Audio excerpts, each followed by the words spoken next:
We have big news. We have exciting news for you. Tell them what it is, Serena. We are super excited to announce that we are starting our first membership this January 2024. Yay! Membership. So we're excited to let you know that we will be hosting a monthly membership where when you join, you will be With us live in a Zoom room once a month for a workshop like we just hosted. It's going to be a workshop like that, one topic each month, a different topic. You might even help us come up with the following month's topic from inside our membership. Super excited to meet you. It was so fun meeting a few of you in our inaugural workshop. So we're really looking forward to that. And when you are a member, you will also be receiving a monthly newsletter where I'm going to be a little more intimate and I'll be sharing the things that are working and the things that aren't working for me. Yeah, like taking a tool that you've learned from the podcast and how you're implementing it and how well that worked, or maybe if it didn't work. And then Amma can put in my 2 bits worth. We'll see how that goes. But a membership newsletter and a membership live Zoom room workshop starting in January 2024. Can sign up through our Patreon link in the show notes. Yeah. Yes, everything will be in the show notes, and we can't wait to see you there, listeners. We can't wait. Yay. Hi, my name is Serena. I am a mother to a toddler and currently pregnant. And hi, I'm Lisa, also known as the singing amma. Amma means grandmother in Icelandic. I am a mama and an amma. At the beginning of my first pregnancy, I felt like I was lacking my village, which is why we are here creating a village with you, in hopes that you won't feel as isolated as I did. I also felt the lack of a village in my early parenting years way back when. And I come to our village with a background in early childhood education. I have been coaching parents along their parenting journeys and supporting them for over 35 years. Amma, Lisa, and I invite you to grab your latte Or your tea and come sit around the proverbial fire with us each week. when we come together to have a conversation where we'll be talking all things parenting, keeping it real, keeping it raw, right here with you. Hi, the singing Amma Lisa here. In today's episode, I will read one of my previously published magazine columns. And after the reading, Mama Serena will join me to unpack today's topic. Let's get into it. Today's column is entitled Kitchen Kid Cupboards and Book Baskets. Early in the new calendar year, as spring is itching to burst into life, time for reorganization of the kid spaces in our homes is optimum. Some simple organizational details can encourage a child's independence and simultaneously lessen arguments with parents, both for creating more harmony in family life. Kitchen kid cupboards or drawers. Kitchen kid cupboards or drawers are low and easily accessible for young children.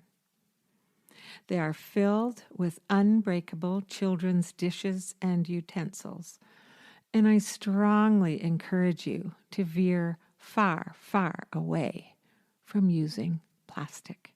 There are so many more environmentally friendly, eco-friendly choices today.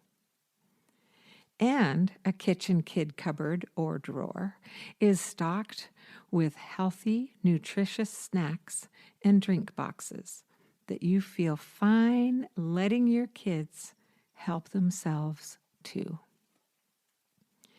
Beginning in toddlerhood, children thrive on a sense of emerging independence. Have you noticed? They gain confidence and self assurance when they can do something as simple as get their own dishes out of their own cupboard and help to set the family table.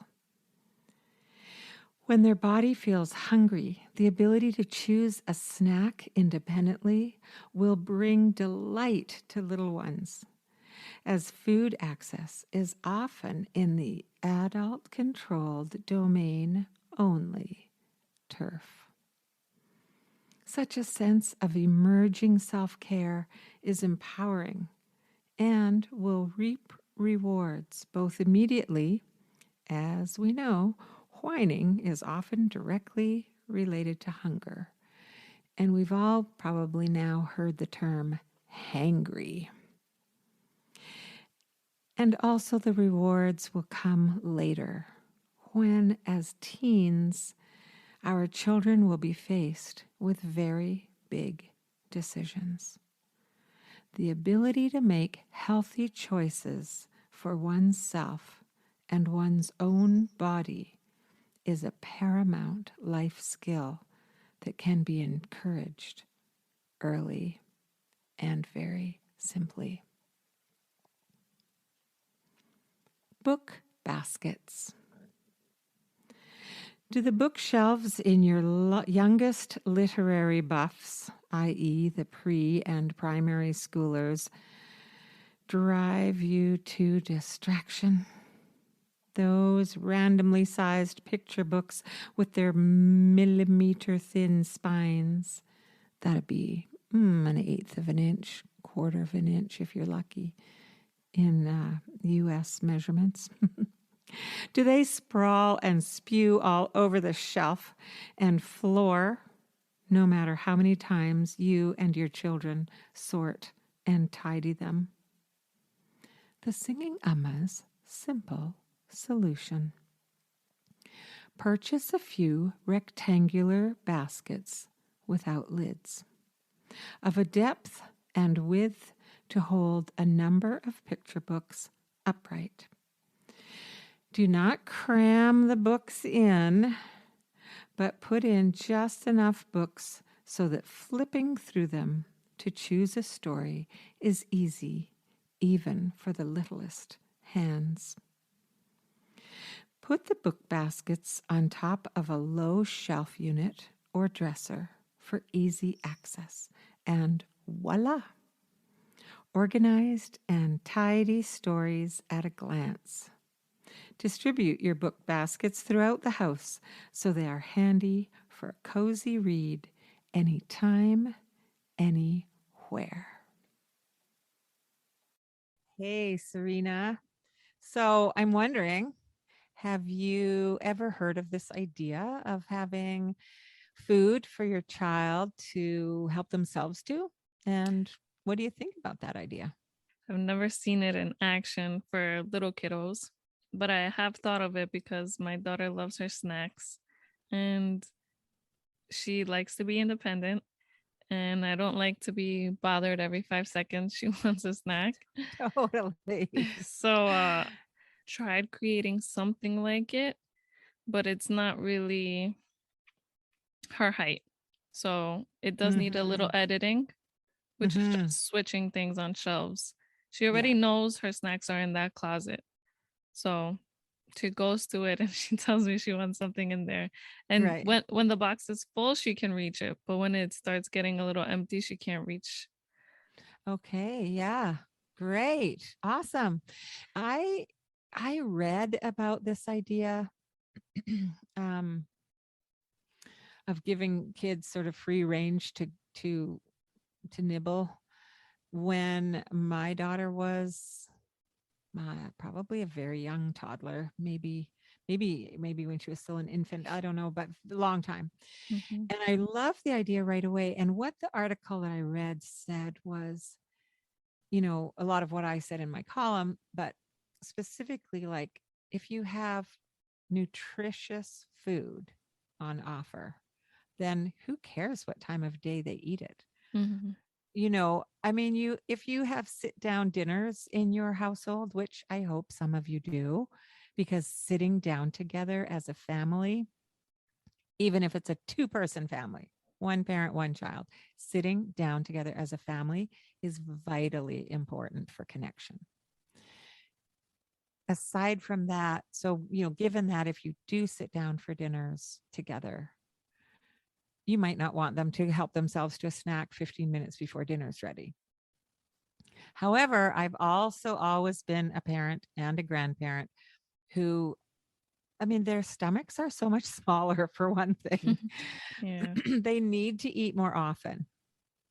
It's more natural, I think, for us to have food more often throughout the day in smaller amounts than three big meals, Yes. And so whenever I'm making dinner, when I was a mama, when I was a grandma, like all of it, I would far rather give them some of the pieces of vegetables that I'm chopping up, or um, we eat tofu, some little chunks of tofu to nibble on, or whatever, something nutritious and healthy that's actually part of the meal. But I rather give it to them prior to the meal if they're starting to give me a few signs that they're hungry. Mm-hmm. And so I'd rather have them have a nibble before we sit down for dinner than have a meltdown or whining or upset or whatever. And so aside from that, like not wanting them to eat, half an hour before dinner, have a huge snack, I think having nibbles anytime during the day is really, really so great for kids. Yeah, and especially if they're healthy, then who cares if they're eating them all day? And if you just leave some washed grapes on the table, they can go back and forth to those grapes and they can eat the whole bowl. You're not worried about that. Grapes, nuts, the trail mix. And Mm-hmm. even if it's not, because maybe it's perishable food, because usually the healthier stuff and not processed is can go bad kind of quickly. So just leaving like a little tray out for the day that has a little nuts. My daughter loves olives. So Nice. I love that she likes snacking on olives. So leaving that out, I'm not worried about her eating too many olives or grapes, and she loves that stuff. Maybe Mm-hmm. also because I don't really give her chips. Sometimes we'll have chips. We have a box of chips, but that's been there for a while, and we're sometimes when we're just hanging out together, we'll share a bag of chips together. Yeah, and then it becomes something special. Yes, like we're treating Um, ourselves. but really, I mean, if young children are given healthy snacks, I remember being at an Easter egg hunt at some friend's house many years ago. And it was when people first started having video cameras for their family videos. And the dad was videoing different kids around the party. And he was going up to them and saying, "And what's your favorite food?" And most kids were saying ice cream and pizza and, and chips or whatever, like all these treats and, kind of. And my daughter said, strawberries and broccoli, I think were hers. And those were her favorite foods, and I was like, right on, and it was like, we didn't make, treats a big part of, especially her Mm-hmm. really early years. Yeah. It just wasn't a big part of our life. And so she grew to love different kinds of fruit and berries and vegetables. Ooh, and one of the things I want to tell you, I will post a picture of this on our social also.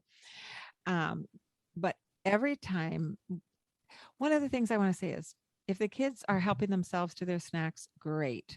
If you're noticing that the energy, in the children is going a little bit peaked, if there's more than one kid, they might be getting at each other a little. There's different signs that we know that kids are getting a little hungry and they may not know that they're getting hungry. Mm-hmm. So the kid cupboard can be really helpful, but it's not necessarily the only way that we can, obviously it's not the only way we're going to supply them with snacks throughout the day. One of the things I love to do is do either a veggie plate or a fruit plate. And what I do is I cut a few pieces. So, say we're doing a fruit plate. I've got one banana and it's cut into pieces. I've got a few grapes. Now, the other thing I'll say is for grapes, for very young children, I want you to cut them in half because they can be a choking hazard. So, you want to cut them in half so they're not a choking hazard. So a few grapes cut in half, a few strawberries, a few blueberries, whatever there is, whatever seasonal, whatever you have on hand. And then I put them on a plate, just a regular dinner plate, and I make them into like a mandala. You're too cute. And in the center, I often put a little bowl and I put a few, like a trail mix or nuts or something in there Mhm. if they're feeling more like the protein. Or in the bowl there might be all the little blueberries, like whatever. But I've done this for kids for decades. And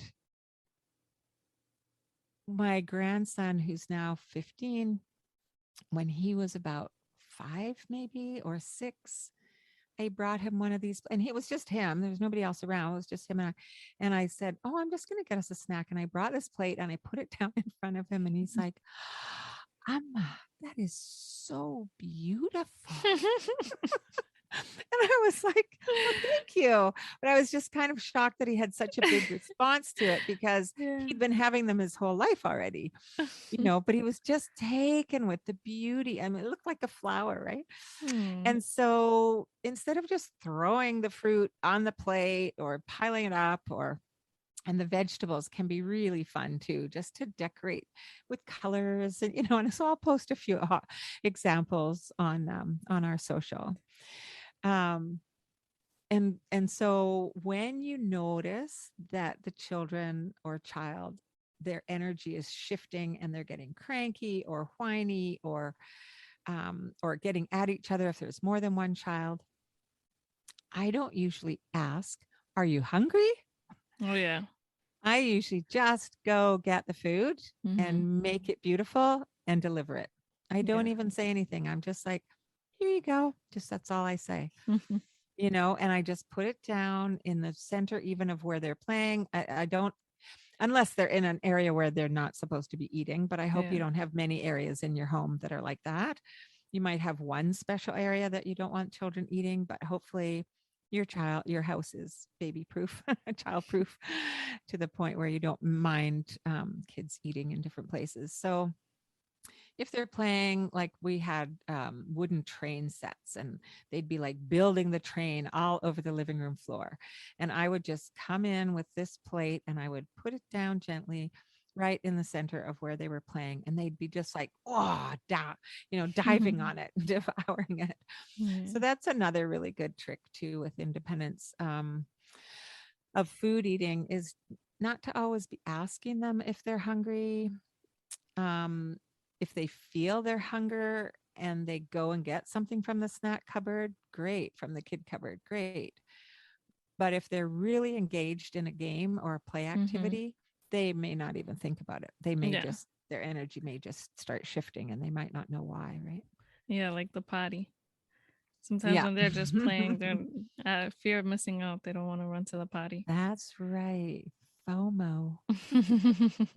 But yeah, I get hangry, and by the time I'm hangry, do not ask me anything. Just give me food. Don't ask me Right? anything. Do not ask me. Don't That's you right. dare. That's a good point. And Yeah. I try to, and that's the great thing about a kid cupboard, is it will do this for us too. But I try to preemptively supply food.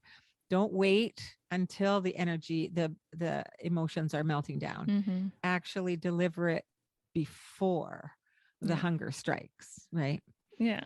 And like you said, a few small snacks throughout the day. So. Mm-hmm, mm-hmm. Yeah, and the other fun thing with my grandsons, grandkids is sometimes if I go grocery shopping, I'll get a few little like dry food snacks. Like there's little sesame. They're not the sweet sesame snaps, those flat ones, but they're little crunchy, and they're just made with rice and sesame seeds. They're really healthy. They're in the bulk food section at my store. Anyway, you can find little finger food that are dry food that are easy, little finger food for kids. Mhm. Anyway, and I'd buy a few different nuts and a few different dried fruits. And then the kids, we get the little teeny size mason jars, like for jams or Oh. jellies. Yeah. And So then they get cute. to choose what goes in each of their little jars, and they put the little lids on, and then they get to put them in their cupboard. So you can involve Oh. them in the whole thing. They Yeah. can even help you make the list to go shopping, or they can do the shopping with you. And you can say, we could have some of these or some of those, or we can have any of this, and this. You get to choose two or whatever, right? To Mhm. give them some choices and some independence about what they're even getting in their kid cupboard. Yes. Yeah. And I mean, when I try to give my daughter snacks, I try to, I mean, when I just shop in the store anytime, I really only shop in the produce section. Hmm. So we really only shop there. So it's not like we buy lots of boxed food or bagged food. So my daughter's not used to asking for that stuff because it's not an option in the house. Right.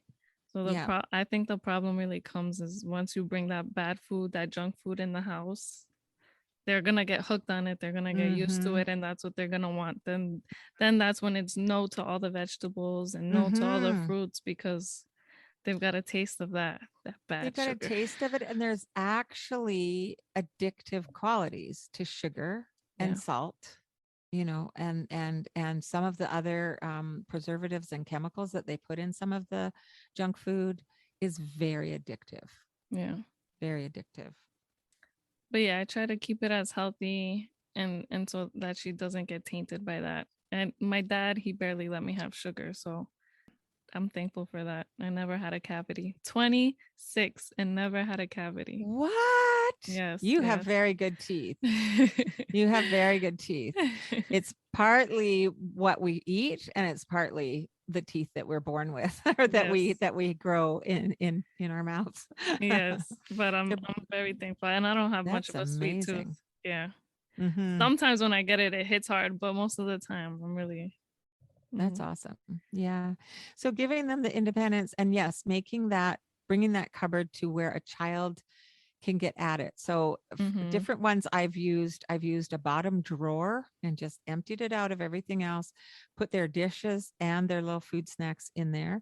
You can't see the food snacks as well if it's in a drawer, or a bottom shelf of a cupboard in your kitchen, and Yes. just clear out one whole bottom shelf, and or if you've got a pantry cupboard or whatever, and that's just their shelf, and it's so much fun for them. The other thing I got was a bread box that with a lid that comes up and down, and they really enjoyed having their food in that on a low counter. So Yeah. there's lots of different ways to create that. And if you have their plates, just instead of a plastic plate, wooden plates are really nice. My aunt gifted that to Oh yeah. Andrea last for her birthday, I think. And we love that wooden plate. Yes, there's bamboo plates, there's wooden dishes, there's tin, stainless steel bowls and cups. We really would love people to please, buy as little plastic as possible. And keep in mind, never, ever, ever, ever, ever warm anything up in plastic in your microwave, because it will Yes. leach into your food. So, yeah, we do encourage natural products. Silicone is another wonderful thing that is some dishes are made of. Yeah. Yeah. So into book baskets now. Hmm. I like that. Book baskets, one right next to your bed, one in the Hmm. living room where you sit on the couch with your family. Sometimes one in the bathroom when they're Yeah. starting to use the potty. And taking a bath, like a bath time story. If you're inside in there with them and reading. Mm-hmm. Yeah. Yeah, that's a great idea. I mean, you don't want to have too many books in the bathroom. You just wouldn't want to get them accidentally dropped Yeah. in the toilet or in the bathtub full of Yeah. water. But yeah, and the thing that I could not stand was this shelf of little teeny tiny skinny books that are constantly falling down and falling off the shelf, and you can never see which book it is because they don't have the spine on them isn't wide enough to actually read the title, and the kids can't read the title, so that's why I love putting them in a basket, and then you just flip them towards you and you can see the front cover, and again, they can be very independent going and choosing a book for themselves. Yeah, and if you have like a big bookcase, we have a little basket. So each week you can change the rotation in the basket. And after Yes. you read each one, you put it to the back and then read the next one that's closest to the front Mm-hmm. to keep track of what you're reading. And sometimes they like repetition, so maybe they'll want the same book over and over Oh again, but gosh, that's just fine. you wait. Just you wait. I read one story with the little guy that I do childcare for now today, and then I read it again, and then I read it again. And then after our walk, that was the same book that he wanted. So sometimes repetition is the only way to fly. Yeah. Anyway, we hope that helps you create some more order and organization in your homes, and as well as that it helps your children to develop some independence that they actually love, right? Your little one's not even a year and a half quite yet, and she's just loving her independence already, right? Yes, they want to be so grown so fast. And then by the time they get here, they're like, why did I want this? Like I am now. Yeah. But yes, they'll love it. Yeah, awesome. So let us know how it goes for you with your book baskets and your food and kid dishes cupboards. We would love to hear from you. And submit pictures if you have any. That would be fun. Yeah, let's get into submitting pictures for fruit plates and veggie plates, snacks, snack plates. All right, thanks for joining us this week, and hopefully you get a little more organized this year and help organize your kids and get them ready for independence. Yeah, and Happy New Year. Yes, Woo! Happy New Year. Here's to 2022 being a little brighter. We love you guys. Love you. Bye. Thanks for being here with us in our virtual village. We'd love you to join our Facebook group at The Village Parenting Community and on Instagram at The Village Parenting Pod. And if you enjoy our podcast, please like, subscribe, and share. Also, if you have a moment, please leave us a review. It makes a big difference for us in reaching more parents out there who may be feeling alone. Please direct message us to connect also. We absolutely love hearing from you. And until next week, we'll be keeping it real and raw right here with you. This podcast is sponsored by the Singing Amma's private parent coaching and workshop offerings, and also by Enlightened Designs for Crafty Mamas.